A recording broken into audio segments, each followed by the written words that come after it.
नमस्कार दोस्तों, मैं डॉक्टर मिकी सिन्हा फिर से एक बार आपके सामने। और अभी मैं बात करूंगी स्टेजेस के बारे में, यानी 3D, 4D और 5 स्टेज के बारे में। और इसकी जानकारी प्राप्त हो जाने से हम जो है एनालिसिस कर सकते हैं और समझ सकते हैं, और इससे हमारे बहुत सारे सवाल सॉल्व हो जाएंगे, बहुत सारे क्वेश्चंस के जवाब हमें मिल जाएंगे ट्विन फ्लेम जर्नी से रिलेटेड या शिव शक्ति तपस्या से। तो इसको समझना और जानना बहुत ज़रूरी, इसलिए मैं इस विषय पर बात कर रही हूँ। तो ये स्टेजेस जो होते हैं आपकी चेतना के स्टेज हैं कि आप किस समय कितना जागरूक होते हैं, किस स्टेज पे कितने जागरूक होते हैं और आपकी स्थिति क्या है, मन स्थिति क्या है। तो सबसे पहले मैं बात करती हूँ 3D स्टेज।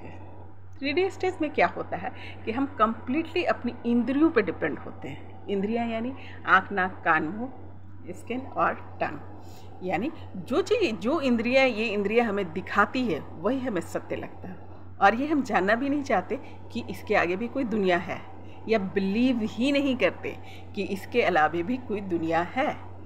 इसी दुनिया में हम खोए रहते हैं, यानी कुएं के मेढक अगर बोले तो लाइक दैट ओनली, कि बस यही है, इतनी ही दुनिया है।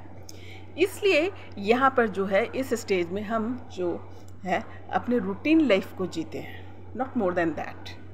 डेली लाइफ में भी हम रूटीन को फॉलो करते हैं और और लाइफ को भी हम एक रूटीन लाइफ में जीते हैं, यानी उतनी ही जानकारी हमारे पास होती है कि जन्म लेना है, बड़े होना है, सेक्स करना है, बच्चे पैदा करना है, विवाह करना है और लास्ट में बूढ़ा होना और मर जाना है। यही साइकिल को हम लेते चलते हैं, क्योंकि यही हम देख रखे होते हैं और उसी को फॉलो करते हैं। उसके अलावा आपकी कोई दुनिया नहीं होती है, या कोई सोच या कोई क्वेश्चनिंग नहीं होती, बस यही होता है और उसको फॉलो करते हैं।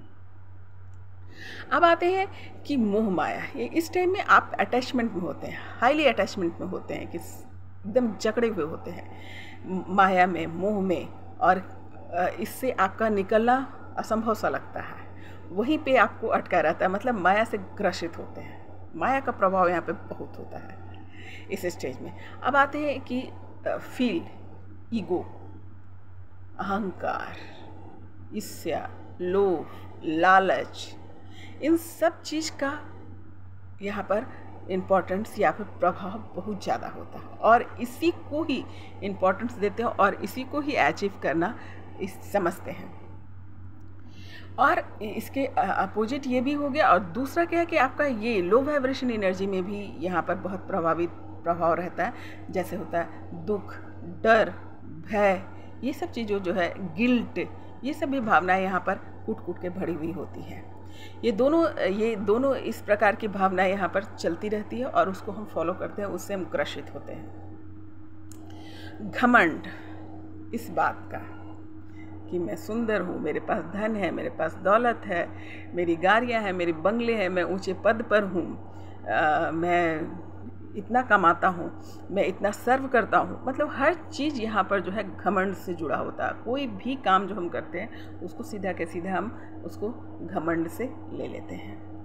और इसका एक उल्टा भी प्रभाव यहाँ पे चल रहा होता है कि यहाँ पे तो घमंड है, मैं ये हूँ, मैं हूँ, और यहाँ पर ये भी चल रहा होता है कि मैं गरीब हूँ, मैं दुखी हूँ, मुझे कोई नहीं पूछता, मेरे लिए कोई स्टैंड नहीं लेता, और इस प्रकार के भी लो वाइब्रेशन एनर्जियाँ यहाँ पे चल रही होती है। मैं सुंदर नहीं हूँ, मैं पढ़ा लिखा नहीं हूँ, तो ये सब जो भी भावनाएं यहाँ पे चल रही होती है कूट कूट कर भरी हुई होती है। इस समय हम इन सब चीज़ों से नहीं निकल सकते। इस स्टेज में हम पूरी तरीके से इसमें ग्रसित होते हैं, और कुछ भी आपको समझाया जाए यहाँ पर आपको समझ नहीं आता। यानी अगेन मैं इस शब्द को जस्टिफाई करूँगी कि कुएं का मेढक, यानी यहाँ पर जो है आप जो है अपने इंद्रियों के गुलाम होते हैं। तो कहने का अर्थ, जब आप 3D स्टेज में होते हैं तो आपकी मन स्थिति यही होती है, आपकी जागरूकता का लेवल यही है कि जो मुझे इंद्रियां दिखा रही है, जो मुझे दिख रहा है, जो मैं सुन रहा हूँ, मैं जो चख रहा हूँ, जो मैं खा रहा हूँ, वही है। और इस समय जो है आपको जो कुछ भी मिल जाता है, यानी आपके आसपास या प्रकृति में जो भी है, या फिर जो भी आप रीच कर रहे हैं, उसमें आपकी समझ बहुत कम होती है कि मुझे क्या खाना है, क्या पहनना, इन सब की भी समझ आपकी क्लियरिफिकेशंस नहीं होती है। जो कुछ भी होता है आपने ले लेना होता है, सब आपके लिए लगता है कि ये सब ठीक है, सभी चीज़ जो है यही है। चाहे मैं एग्जांपल दे दूँ तो रिलेटेड टू वो नॉनवेज हो, किसी को मार के खा जाना हो, या किसी प्रकार का जो जंक फूड हो, जो भी जिस प्रकार की भी चीज़ें जो है आप जो है आसानी से उसको एडजस्ट करते हैं या फिर एक्सेप्ट करते हैं कि यही दुनिया है, ये ज़रूरी है, यही इम्पोर्टेंस है। अब आती हूँ ये स्टेज यानी 3D स्टेज आपका, जिसमें खान पान, रहन सहन, आपका विचार, आपका सोच, आपका डेली रूटीन, लाइफ रूटीन सब जो है फिक्स जैसा होता है। यहाँ पर आप ना बदलते हैं ना, और किसी के को बदलते हुए भी देखना आप पसंद नहीं करते। जजमेंट देना, किसी को भी जज कर देना बहुत आसान होता है यहाँ पर, और ये जजमेंट जो है आप अपनी इंद्रियों के अनुसार ही दे देते हैं। वेदर इट इज़ राइट और रॉन्ग डजेंट मैटर, पर यहाँ पे बहुत आप जजमेंटल होते, कोई भी फ्री ऑफ कॉस्ट यहाँ पे जजमेंटल आप होते हैं, क्योंकि आपके कॉन्शियस इतना ही है, आपकी जागरूकता बस इतना ही है जो आपको इंद्रियाँ दिखा रही है, जो आपको अपनी मन स्थिति बता रहा है। तो ये था 3D स्टेज। आप उसके बाद हम आते हैं 4D स्टेज, कि 4D स्टेज में हमारी चेतना कैसे बदलती है, स्टेज कैसे ऊपर होते हैं और कैसे हमारा विश्वास और मन का स्थिति बदल जाता है। 4D स्टेज में क्या होता है, यहाँ पे जब हम पहुँचते हैं तब हम सोचते हैं कि अरे हमारा दिमाग या हमारी बुद्धि, हमारी मन स्थिति मुझे ऐसी हो जाती है कि हमें लगने लगता है ना, ये जो दिख रहा है ये एनफ नहीं है, कुछ ना कुछ अलग सी व्यवस्था है, जो कोई ना कोई एक अलग सत्ता है जो हमें चला रही है, कोई ना कोई कनेक्शंस है। उस कनेक्शन को हम फील करने लगते हैं, ये ढूंढने लगते हैं, जो मैं आया हूँ, जो मैं कर रहा हूँ, ये तो सिर्फ करने के लिए मैं नहीं आया, मैं कौन हूँ, आखिर मैं क्या कर रहा हूँ यहाँ पे। ये क्वेश्चनिंग जब हमारी स्टार्ट हो जाती है, समझ लीजिए हमारी चेतना जो है 4D स्टेज में पहुँच गई है। और इस स्टेज में जो है हर चीज़ की डिसिप्लिन जो है, आपकी जो डेली रूटीन, डेली लाइफ, जो आपकी जो रूटीन थी, जो 3D स्टेट में आपकी चल रही थी, यहाँ पे आप बहुत डिसिप्लिन हो जाते हैं रिलेटेड टू योर भोजन, related to your daily life. और आपको ऐसा लगने लगता है कि कोई तो ऐसा प्रोसेस है जिसको मैं अपनाऊं और अपना करके इस बात का पता करूं कि ये जो दिख रहा है उसके अलावा जो पावर है वो कौन है, उससे कैसे कनेक्ट कर सकते हैं। तो हम जो है स्पिरिचुअल भी होने लगते हैं, हमारे रूटीन में हम अपने स्पिरिचुअलिटी को भी लाने लगते हैं, आध्यात्मिक जो व्यवस्था है उसको भी अरेंजमेंट करते हैं। वो बाहरी भी हो सकता है और आंतरिक भी हो सकता है। कहने का मतलब क्या कि अब आप स्पिरिचुअल होने लगते हैं, आप डिसिप्लिन होने लगते हैं अपने खान पान में भी, ये नहीं कि कुछ भी खा लिया। अभी आप डिसिप्लिन होने लगते हैं किस भोजन से हमें हमारे शरीर को मतलब सात्विक एनर्जी मिल रही है और किससे नहीं। यानी आपकी जागरूकता इतनी हो जाती है कि आपके खान पान और जो आसपास चल रहा है उस पर आपकी क्वेश्चनिंग स्टार्ट हो जाती है कि ये क्यों हो रहा है। इस क्वेश्चन में आप पढ़ते हैं और आप जो है ढूंढना स्टार्ट कर देते हैं, कौन हूँ मैं, ये व्यवस्था किसके द्वारा की गई है, ये जो दिख रहा है वो नहीं है, इसके आगे क्या है, ये इसके आगे वाले आयाम क्या है, इसे मैं कैसे पता करूं। तो जब ये आपके सवाल जवाब शुरू हो जाते हैं तो ऑब्वियस है कि आप एक अध्यात्म ही है जो आपको इस राह पर पहुंचा सकता है, और फिर आप आध्यात्मिक होना शुरू हो जाते हैं। ये आपका 4 स्टेज क्वेश्चनिंग जो रेगुलर है उससे हटकर, तो ये होता है आपकी 4D स्टेज। आपको ये समझ में आने लगता है कि कोई और एक सत्ता है, जो दिख रहा है वो कंप्लीट नहीं है, इसके आगे भी कोई दुनिया है जिसका पता मुझे करना है और उसके लिए मुझे अपने एफर्ट्स लगाने हैं। इस स्टेज जो के बाद जो आता है वो 5D स्टेज होता है। यहाँ पर आके तो आपके सब चीज़ क्लियरिफिकेशन हो जाते हैं। सबसे पहले ये है कि आपका यूनिवर्स से कनेक्शन क्या है, ये आपको पता चल जाता है। इस स्टेज में 4D स्टेज में आप ढूंढ रहे थे, क्वेश्चनिंग थी, और इस स्टेज में आकर के आपको ये पता चल जाता है कि हमारा क्लियर कनेक्शंस क्या है, हमारा जो है डायरेक्ट कनेक्शंस जो यूनिवर्स से क्या है। अब आपकी क्वेश्चनिंग कम हो जाती है और जो भी आपके लाइफ की घटना घटी है, जितनी भी घटना आपके लाइफ में घटी है उसको आप जोड़ के देखते हैं और आप समझ पाते हैं कि ये घटना क्यों घटी और क्यों हर एक घटना इम्पोर्टेंट था। तो आपके कंप्लेंट्स भी यहाँ पर ख़त्म हो जाते हैं, क्योंकि उस घटना घटने का रीज़न आपको समझ में आ जाता है, तो कंप्लेंट्स भी ख़त्म हो जाते हैं, क्वेश्चंस भी ख़त्म हो जाते हैं। आप डायरेक्टली आपको ये बात समझ में आ जाती है कि यूनिवर्स ने प्लान कर रखा है और यूनिवर्स के प्लान में ऑटोमेटिकली आप शामिल हो जाते हैं। अब आपका क्वेश्चन समाप्त हो जाता है, आपके सवाल जवाब समाप्त हो जाते हैं, आपको कनेक्शन समझ में आ जाता है, तो आप क्या करते हैं कि बिल्कुल सहजता के साथ जो यूनिवर्स ने प्लान कर रखा उस प्लान में आप शामिल हो जाते हैं, क्योंकि आपको ये समझ में आता है कि मैं भी यूनिवर्स का प्लान का हिस्सा हूँ। तो यहाँ पे भी एक्सेप्टेंस आता है, लेकिन बहुत हाई लेवल का एक्सेप्टेंस है, और आकर के आप जो है इन्वॉल्व हो जाते हैं। यह इस स्टेज में आपकी विचार और सोच जो एकदम विशाल हो जाता है, आप दूरदर्शी हो जाते हैं। बेसिकली यू बिकेम दूरदर्शी, आप दूरदर्शी हो जाते हैं, आपकी दूर की बात समझ में आती है, कई जन्मों की बात समझ में आने लगती है, कई सालों के आगे की बात समझ में आने लगती है, और जो भी घटनाएं घट रही है उसको एनालिसिस अच्छे से कर सकते हैं, लाइक दैट। अब क्या होता है कि इस स्थिति में पहुंच करके, मतलब इस स्थिति में पहुंचने के बाद क्या होता है, आपने गेन तो कर लिया कि आपके क्वेश्चन समाप्त हो गए, आप एडजस्ट हो गए, आप प्लान में शामिल हो गए, लेकिन इसको मेंटेन करना, इस स्टेज में आने के लिए हमें क्या करना पड़ेगा? सबसे पहले बी पॉजिटिव, क्योंकि जो भी घटनाएं घट रही है वही हमें नेगेटिविटी में भी डालता है, क्वेश्चनिंग में डालता है कि ये क्यों हुआ, वो क्यों, मेरे साथ क्यों हो रहा।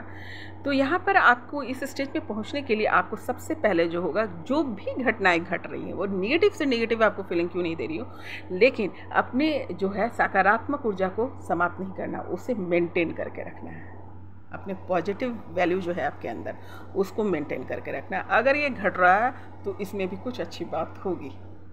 इस कदर का जो है आपको सकारात्मक भाव जो अपने अंदर रखना है, और इस तरीके से आप जो है इस स्टेज पर पहुंच पाएंगे, यानी 4D से 5 स्टेज पे। दूसरा क्या है कि बी स्पिरिचुअल, हर एक सवाल का जवाब आपको यहीं से मिलेगा, क्योंकि सबसे बड़ी विद्या, सबसे रहस्यमय विद्या और सारे सवाल का जवाब यहीं छुपा हुआ है। तो आपको स्पिरिचुअल होना पड़ेगा। तो आप स्पिरिचुअल हो जाएं, पॉजिटिव रहें, स्पिरिचुअल हो जाए, इन दोनों जो सबसे उच्चतम स्थिति है, और हमेशा हाई वाइब्रेशन फ्रीक्वेंसी में रहें। पूरी कोशिश करें कि आपकी फ्रीक्वेंसी हाई हो, लो वाइब्रेशन में ना जाए, ये क्यों नेगेटिविटी में ना जाए, हमेशा हाई वाइब्रेशन फ्रीक्वेंसी में रहें, क्योंकि आपको इस प्रकार का भाव रख लें कि मैं ब्रह्मांड के कार्य यानी यूनिवर्स के कार्य का एक सिपाही हूँ या सेनापति हूँ, या जो भी आपको समझना है, जिस तरीके से पॉजिटिवनेस आपके अंदर आता उसको ले लीजिए कि it's my duty any cost. तब क्या होता है कि आप इस स्टेज पे को फील कर पाते हैं और जल्दी पहुंच पाते हैं। आप जो है अभी इस स्टेज पे देखिए, 3D स्टेज पे पहुंच करके सोल का क्या बिहेवियर होता है समझ में आया, 4D स्टेज में सोल का क्या बिहेवियर होता है समझ में आया। जब आप 5D स्टेज में पहुंच जाते हैं तब सोल की फीलिंग्स या फिर उनके भाव क्या चलते हैं, बेसिक भाव क्या हो जाते हैं। सबसे बड़ी बात ये कि आपको जब सभी सत्य का ज्ञान हो जाता है तो आपका अटैचमेंट कंप्लीटली टूट जाता है 3D वर्जन से, 3D स्टेज से कम्प्लीटली छूट जाता है। अब आपका वहाँ पर वापस लौटना बहुत मुश्किल हो जाता है, क्योंकि माया को आपने समझ लिया, सारी यूनिवर्स के जो प्लान है उसको समझ लिया, तो अब वापस आना बहुत मुश्किल हो जाता है। तो यहाँ पे स्टे करना ही बहुत मुश्किल हो जाता है। जो 5D स्टेज में पहुँच जाते हैं उनका स्टे करना बहुत मुश्किल हो जाता है। हर पल हर क्षण जो है कठिन हो जाता है यहाँ पर रुकना। और देखिएगा, आप जनरल चीज़ों से मैं जोड़ देती हूँ ताकि आपको समझ में आए। आपके जो 3D से रिलेटेड जैसे कोई गैजेट्स हैं या संगीत है या कोई रिश्ते हैं, नाते हैं, जो पैसे हैं, कौड़ी हैं, इन सब से मन आपका टूट जाता है और आपको ये लगता है कि मैं धोखे में बैठा हुआ हूँ। सामने वाला कितना भी आपको इम्प्रेस करने की कोशिश कर रहा है, आपको खुश करने की कोशिश कर रहा है, वो सब आपको पसंद नहीं आता। आप सिर्फ़ और सिर्फ जो है आप अपने उच्चतम चेतना में रहना पसंद करते हैं, परमेश्वर के ध्यान में रहना पसंद करते हैं, चाहे आपके यूनिवर्स का जो ऊर्जा है उसी में रहना पसंद करते हैं। आपका अकेलापन, चूँकि इस माया से आपका अटैचमेंट ख़त्म हो जाता है, तो आप ज़्यादा से ज़्यादा जो है अकेलेपन में रहना महसूस करते हैं, अच्छा फील करते हैं और वहीं आपको सुकून मिलता है। जिस प्रकार बहुत पहले आप आप नाटक को एंजॉय कर रहे होते हैं या आपको एंटरटेनमेंट लगता है, वो आपको परेशान करने लगता है, या फिर ये कहिए कि बकवास लगने लगता है कि ये क्या मैं झूठ को देख रहा हूँ। मतलब उसके जो भाव है आपके अंदर से ख़त्म हो जाते हैं। बहुत कठिनतम स्थिति इस समय यहाँ पर रहना। तो अब रुकते कैसे हैं? यहाँ पर रुकने का सिर्फ एक ही रीज़न हो सकता है, वो है करुणा। जो आपके सोल पर्पस है, आपके करुणा है, क्योंकि जो भी आप माया से ग्रसित लोग हैं उसके प्रति आपको दया आएगा, आपको ममता आएगा कि ये किस तरीके के भ्रम में पड़े हुए हैं, और तब आप अपने सोल पर्पस के लिए काम करते हैं। क्योंकि जो भी आपने सीखा है, समझा, और 5D में आने से जो आपको जानकारी मिली है उसके थ्रू आपका फील ये जाएगा कि मैं सबको इस स्टेज पे ले आऊँ अपनी कोशिश से। तभी आपका वो करुणा का भाव डेवलप होता है फॉर सब के लिए। उस करुणा के भाव में आप आते हैं और आप सर्व करने लगते हैं। अगर ये सर्व करने वाली स्थिति आपकी नहीं रहेगी तो यहाँ सर्वाइव करना मुश्किल है, बहुत तकलीफ़देह है यहाँ सर्वाइव करना। तो 5D वाले जो स्टेज होते हैं उसमें आने वाले सोल जो होते हैं वो करुणा को अपनाते हैं, और उस करुणा की वजह से वो यहाँ पर स्टे कर पाते हैं, और कोई रीज़न नहीं होता उनका यहाँ पर स्टे करने का, वो नहीं रुक सकते और वो सर्व करने लगते हैं, और इस प्रकार से जो है वो स्टे कर पाते हैं। उम्मीद करती हूँ कि आपको मेरी बात समझ में आई होगी। अब मैं इसे ट्विन फ्लेम्स जर्नी से क्यों जोड़ रही हूँ और किस प्रकार ट्विन फ्लेम्स जर्नी में ये काम आता है, डिकोड कैसे कर सकते हैं। अब देखिए मेरे दोस्तों, ये जो स्टेजेस है एक दिन एक जन्म का खेल नहीं है, ये घंटों का खेल नहीं, ये कई जन्मों का खेल है। 3 स्टेज में भी हम कई जन्म लेते हैं, 4D स्टेज में भी कई जन्म में आते हैं, और 5D स्टेज में भी कई जन्मों में हम आते हैं।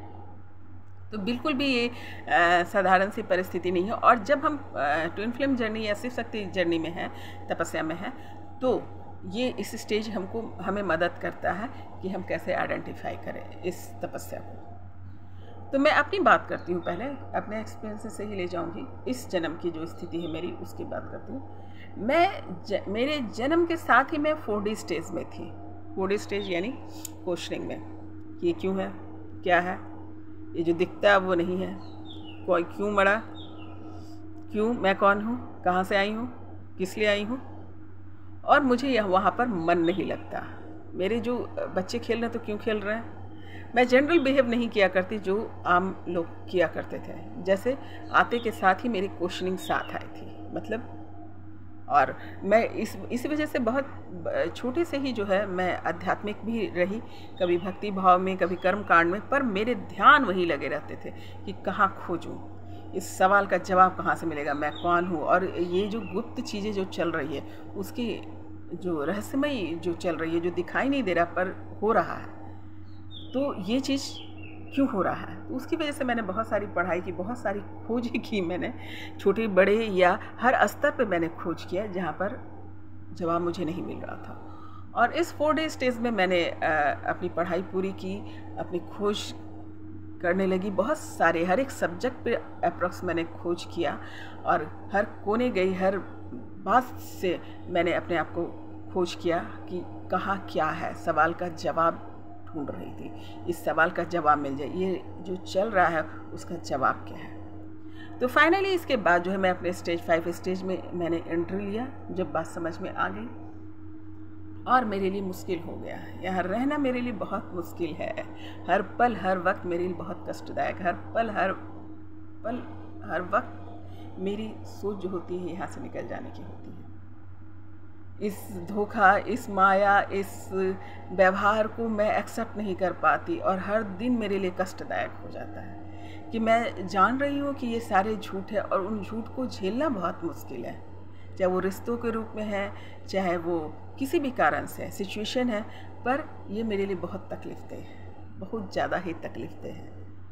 तो तभी यही बात है कि ख्याल आता है कि मुझे ये जानकारी मिल गई, तो ये ज्ञान जो है, ये रहस्य का मुझे पता चल गया, यूनिवर्स के प्लान का पता चल गया, तो मैं कुछ लोगों को बता के जाऊँ, कम से कम इतने लोगों को तो बता के जाऊँ कि वो अगले लोगों को बताएं। इस तरीके से 3D स्टेट में ही ना रह जाए या 4D स्टेट में ही ना रह जाए। हमारा मकसद हमारा 5D स्टेज में जा कर के मोक्ष को प्राप्त करना है। तो मेरे अभी अगर मैं यहाँ पर रुक पा रही हूँ तो मेरा मुख्य कारण ये है कि मैं वो जानकारी लोगों तक पहुँचाना चाह रही हूँ। अगर कुछ लोगों तक भी मेरी जानकारी पहुँच गई तो ये मेरे लिए गुड फीलिंग हुआ। फ़िलहाल इस स्टेज के लिए मेरे लिए सबसे अच्छा फीलिंग्स यही है कि कोई जागृत हो जाता है, कोई स्टेजेज को समझ जाता है, जिसकी चेतना जागृत हो जाती है, जो मुझे को समझने लगता है और ब्रह्मांड के प्लान में शामिल होकर के आगे बढ़ जाता है।